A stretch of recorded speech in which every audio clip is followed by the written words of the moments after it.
এর পরের অংশে আল্লাহর নবী ইউনুস আলাইহিস সালাম বলেছেন, ইন্নী কুনতু মিনাজ জালিমিন, অর্থাৎ নিশ্চয়ই আমি ছিলাম জালিম। বিপদে পড়লে আমরা সাধারণত হা হুতাশ করি, বিলাপ করি আর বলি, কি এমন অপরাধ করেছি যে আল্লাহ আমার সাথে এমনটা করেছেন?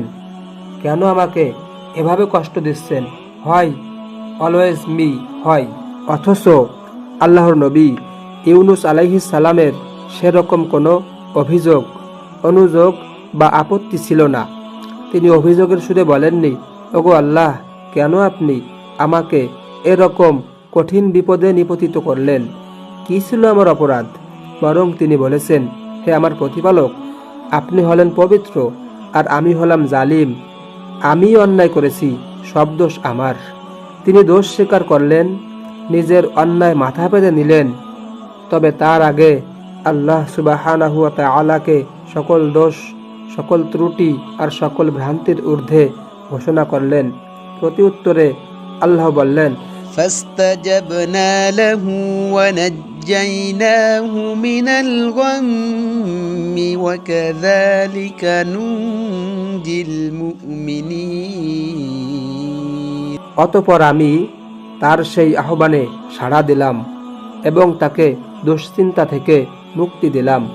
এভাবেই আমি মুমিনদেরকে রক্ষা করি। সূরা আম্বিয়া আয়াত 88।